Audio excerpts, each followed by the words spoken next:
le Vietnam. Épisode 17, dans le Viet Bac.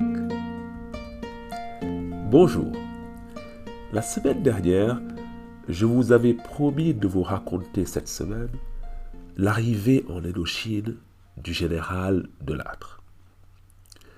Je suis au regret de vous annoncer que ce ne sera pas le cas. Eh oui, la vie est passée par là et je n'ai pas eu le temps cette semaine de ficeler l'épisode comme il faut. Cependant, pendant mes recherches sur les épisodes précédents, j'avais pris des notes sur la vie dans les zones Viet Minh.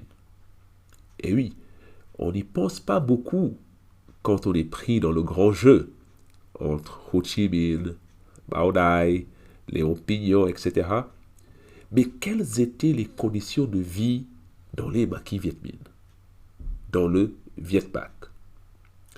Il ne faut pas oublier qu'entre 1946 et 1950, le gouvernement de Ho Chi Minh est complètement isolé, sans aide extérieure, sans alliés, dans la forêt du Viet Bac. Eh bien, il s'y passait quoi? C'est quelque chose qui m'a intéressé au fur et à mesure, et c'est ce que je vous propose d'explorer aujourd'hui. Se faire une idée de la vie dans cet état, dans la jungle. Et pour parler de la vie sous administration de la RDVN, je me baserai essentiellement sur un livre en anglais, dont on a déjà parlé, qui s'appelle The Sacred Willow, de Duong Van My Elliott. Dans ses mémoires de famille, My Elliott consacre un chapitre au souvenir de sa sœur qui quitte Hanoï en fin 1946 pour suivre son mari dans le Viet Bac. Son mari est un cadre du ministère de l'Agriculture de la RDVN. Je vous demanderai donc de reculer vos montres, comme pour le changement d'heure. Remettez-vous à l'heure de l'épisode 9, l'irréparable, à l'heure de 1946, quand la centrale électrique de Hanoï saute et que la guerre commence. C'est parti. Tout commence donc le 20 décembre 1946, quand Ho Chi Minh lance la proclamation suivante restée célèbre. Je cite: « Compatriotes debout, que tous les Vietnamiens, hommes et femmes, jeunes et vieux, sans distinction de religion, de parti, de nationalité, se dressent pour combattre les colonialistes français pour sauver la patrie. Entrez dans la lutte avec tous les moyens dont vous disposez.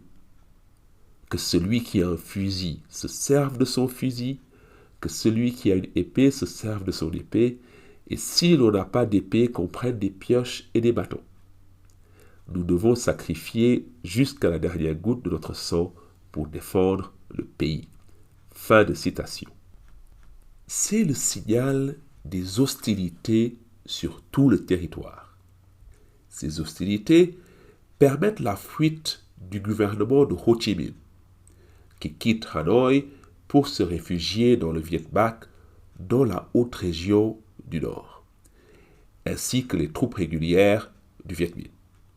Giap, qui n'est pas encore général à l'époque, écrira plus tard, je cite, « Cet hiver-là, avec une canne de bambou et une paire de sandales taillées dans un pneu d'auto, oncle Ho gagna le maquis à l'âge de 56 ans. » Fin de citation. Ce lyrique est peut-être exagéré, mais Ho Chi Minh gagne effectivement le maquis. Qu'est-ce que c'est, ce maquis? Il faut rappeler que le Viet Minh s'est bien préparé à la guerre. 2 bases ont été aménagées dans le nord du pays. La première au nord-est, près de la frontière chinoise, et l'autre au sud du delta du fleuve Rouge. Celle du nord s'appelle le Viet Bac. C'est la base la plus importante, là où sont Ho Chi Minh et ses ministres et tous les cadres de la RDVN. Deux exceptions notables, si vous avez étudié la guerre américaine, Lê Duan et Lê Đức Thọ, deux hommes forts du Parti communiste vietnamien à partir des années 60, sont alors basés dans le sud. Eh bien, pendant toute la guerre, le Viet Bac est le centre névralgique de la résistance. C'est de là que Giap dirige les opérations jusqu'à la bataille de Dien Bien Phu. Ce territoire du Viet Bac, Ho Chi Minh et le Viet Minh l'ont fréquenté auparavant. On l'a vu à l'épisode 5, c'est là que le Viet Minh est fondé en 1941. En 1941, ce territoire difficile d'accès lui offre l'opportunité d'être sur le sol vietnamien, mais très près de la frontière chinoise, et d'échapper à la surveillance japonaise et française.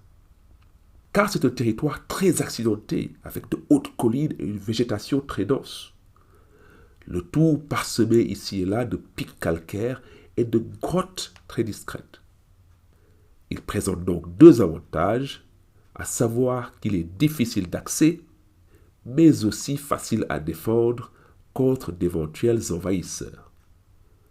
Et c'est pour les mêmes raisons que lors de la conquête française au XIXe siècle, les rebelles des pavillons noirs en avaient fait leur bastion. Et comme on l'a vu, le général Valui aussi échoue à en déloger le Viet Minh lors de l'opération Léa en 1947. Je vous renvoie à l'épisode 13. Voilà donc pour la région. Maintenant, qui est-ce qui y vit? D'abord, il y a les autochtones, c'est-à-dire l'ethnie des Tho. Ho Chi Minh a gagné leur confiance pendant la Deuxième Guerre mondiale et il y a beaucoup de Tho dans les troupes Viet Minh au début. Cela a été rendu possible par le ralliement de leur chef, Chu Van Tan. Chu Van Tan deviendra même par la suite général de l'armée populaire et ministre de la Défense. Ensuite, rejoignent les Tho quantité de Vietnamiens qui suivent Ho Chi Minh dans sa retraite en pays Tho. Parmi ces milliers de Vietnamiens, il faut distinguer deux catégories. La première, c'est que certains fuient les combats qui commencent à faire rage au fur et à mesure que la France reconquiert les territoires Viet Minh en 1946-1947. En plus, le général Giap, dans sa retraite, et pour retarder l'avancée des troupes françaises, le général Giap pratique systématiquement la tactique de la terre brûlée. Il détruit infrastructures et habitations partout. Un nombre important de villages sont ainsi brûlés ou rasés, et leurs habitants jetés sur les routes. Ces habitants n'ont d'autre choix donc que de se réfugier dans le Viet Bac. Deuxième catégorie, il y a aussi des milliers de Vietnamiens patriotes, pas tous ou pas encore tous communistes, qui répondent à l'appel de Ho Chi Minh parce qu'ils préfèrent vivre sous administration Viet Minh plutôt que dans les villes reconquises par le corps expéditionnaire français. Dans cette catégorie, il y a beaucoup de jeunes, comme la sœur de Mai Elliott, mais aussi des cadres, des artistes et des intellectuels citadins. Soit dit en passant, le cas de la sœur de Mai Elliott montre bien les déchirements qui ont traversé de nombreuses familles, même des classes supérieures et aisées. En suivant son mari, la sœur de Mai Elliott abandonne sa famille à Hanoï. Et cette fille et petite fille de mandarin prend là une décision qui l'éloignera de sa famille pendant 50 ans. Pour les nouveaux venus dans le pays Tho, qui sont pour beaucoup des citadins, la vie est très difficile dans le Viet Bac, car tout y est rare. Pensez à tout ce qui fait le confort citadin, le savon, les allumettes par exemple. Mais les nouveaux venus sont animés par la foi des néophytes. Mai Elliott parle même d'une atmosphère de colonie de vacances ou de camp scout. Et dans cette zone rustique, le plus grand plaisir est de visiter Bacan, la capitale de la résistance, où il y a un semblant de normalité, avec des échoppes, des restaurants, des librairies et même l'électricité. Mais tout peut changer très vite, comme à l'approche de l'opération Léa en 1947. Je vous rappelle que Bacan sera occupé par les parachutistes. Devant l'imminence du danger, les familles reçoivent l'ordre de quitter Bacan et de se retirer dans la forêt. La sœur de Mai Elliott, son mari et son nouveau-né se réfugient ainsi dans une maison sur pilotis typique du pays d'eau. Une échelle permet d'y monter, qu'on enlève la nuit pour éviter de se faire dévorer par les tigres. Et là règne la vie en collectivité. Les familles partagent un grand dortoir avec, comme coin personnel, juste un tapis sur le sol. Les repas sont collectifs et l'ivresse indépendantiste largement partagée.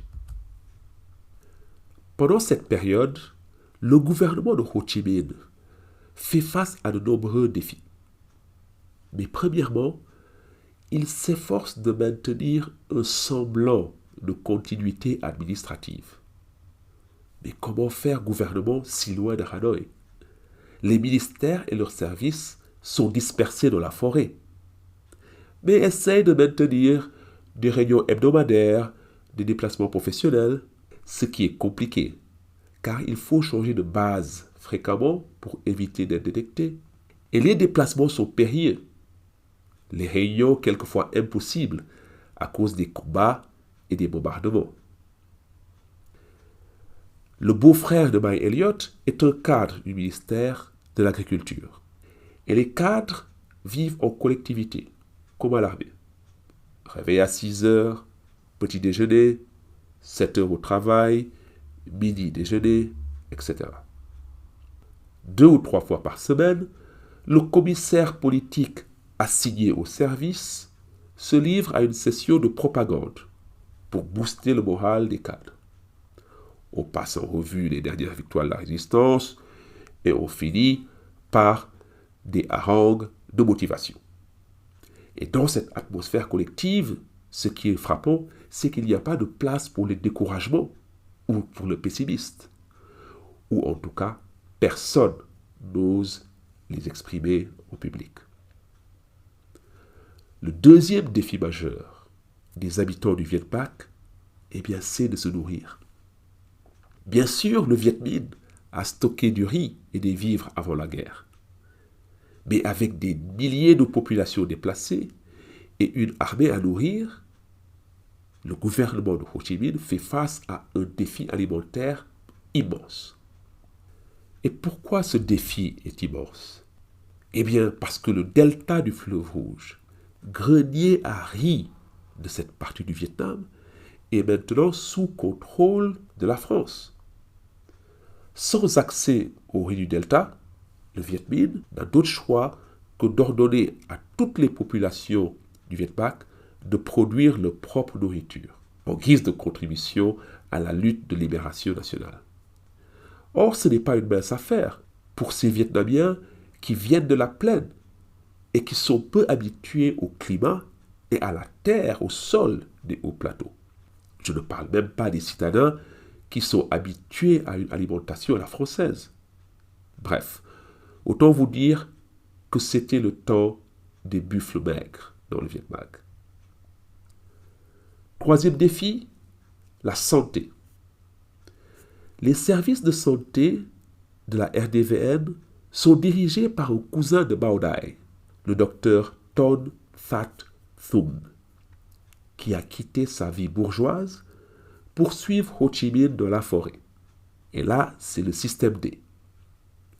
Devant la caméra d'Henri de Turenne, dans le documentaire Vietnam, une guerre oubliée, le docteur Thung raconte avoir utilisé des fils de parachute en guise de suture et de la charpie, comme au temps de Napoléon, pour les pansements.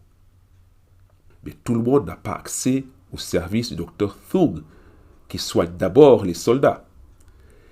Et c'est ainsi que les Tho apprennent aussi aux nouveaux venus à utiliser la pharmacopée de la forêt. C'est ce qui est arrivé à la sœur de May Elliott, dont le nouveau-né, malade, est sauvé par des infusions d'herbes et d'écorces inconnues. Le troisième défi, enfin, du gouvernement de Ho Chi Minh, il ne faut pas l'oublier, est celui de l'armement, parce que la RDVN est bien sûr en guerre. Et le directeur de l'armement du gouvernement de Ho Chi Minh, c'est M. Dia, un ancien élève de l'école centrale Paris. Il débute comme directeur de l'armement en 1947 et il répertorie au début environ 300 fusils. Pourtant, avec l'aide de milliers de forgerons qui joignent la résistance, il déploie des trésors d'ingéniosité pour construire des ateliers dans la jungle et fabriquer des armes.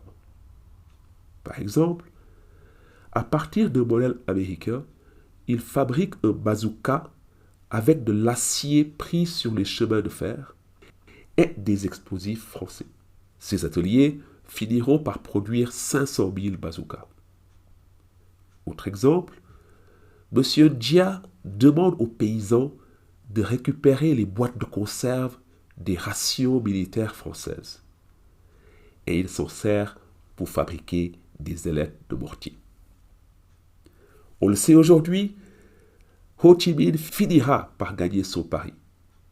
Mais les conditions qu'on vient de décrire permettent de comprendre qu'entre 1946 et 1950, pas grand monde ne donne une chance à la RDVN dans son bras de fer avec la France. D'ailleurs, les difficultés de la vie sur les hauts plateaux, l'usure de la guerre, qui je le rappelle dure quand même 7 ans, combinées au raidissement communiste du Viet Minh, ainsi qu'à la création de l'État associé du Vietnam, pousseront plusieurs centaines de personnes à quitter les zones Viet Minh pour revenir dans les villes sous administration française. Ça va être le mouvement Dinh Te, du français rentrer. Mais il n'en reste pas moins que des millions de Vietnamiens ont persévéré. Et je voudrais terminer en évoquant parmi eux un groupe de réfugiés qui arrivent au Viet Bac en 1946. Les intellectuels, les écrivains, les chanteurs, les musiciens, les poètes, les acteurs qui quittent tout pour venir participer à la résistance. Ils vont jouer un rôle fondamental, car grâce à eux, l'appareil de propagande du Viet Minh se perfectionne et devient l'outil le plus efficace pour inspirer les paysans et recruter les soldats qu'on envoie mourir par milliers sur le champ de bataille. Des milliers de ballades et de chansons sont ainsi composées pour magnifier la résistance. Des troupes théâtrales battent la campagne pour renforcer le sentiment anti-français et remonter le moral des soldats. Par exemple, ces troupes montent de petites pièces de théâtre dans le style Cheo, mélange de chant et de danse très apprécié dans le monde rural. Ils jouent dans des décors rudimentaires et passent de village en village. Et on peut dire qu'ils ont contribué à faire gagner au Viet Minh la bataille pour le soutien populaire. Un seul exemple parmi ces poètes, ces musiciens, l'écrivain et poète Nguyen Dinh Thi, qui adhère au Viet Minh dès 1945. Quand la guerre éclate, il rejoint le Viet Bac. Et dans le maquis, il vit comme les soldats, c'est-à-dire avec un seul habit et pieds nus comme tout le monde. Il rapporte au micro de Patrice Gélinet sur France Culture en 1990, je cite, « La plante de mes pieds était devenue tellement épaisse que je ne craignais plus aucune pierre, aucune épine. Mais ce qui nous soutenait, c'était le sentiment d'être libre. Fin de citation. Voilà, on est arrivé à la fin de notre incursion en zone Viet Minh, en cette période pré-1950 où la République démocratique du Vietnam n'a aucun soutien extérieur. La semaine prochaine, on reprendra le cours de notre narration. Avec la victoire vietnamienne sur la RC4, le conflit indo-chinois va entrer dans une nouvelle phase, caractérisée 1 par des combats de plus haute intensité et 2 par une implication accrue des États-Unis et de la Chine. Avant de nous quitter, je voudrais encore vous remercier pour votre fidélité. Si cet épisode vous a plu, n'hésitez pas à nous laisser un commentaire ou un 5 étoiles sur Spotify ou iTunes. Cela permettra la diffusion du podcast à un plus grand nombre. Merci d'avance. À la semaine prochaine donc, et d'ici là, portez-vous bien et salut hein.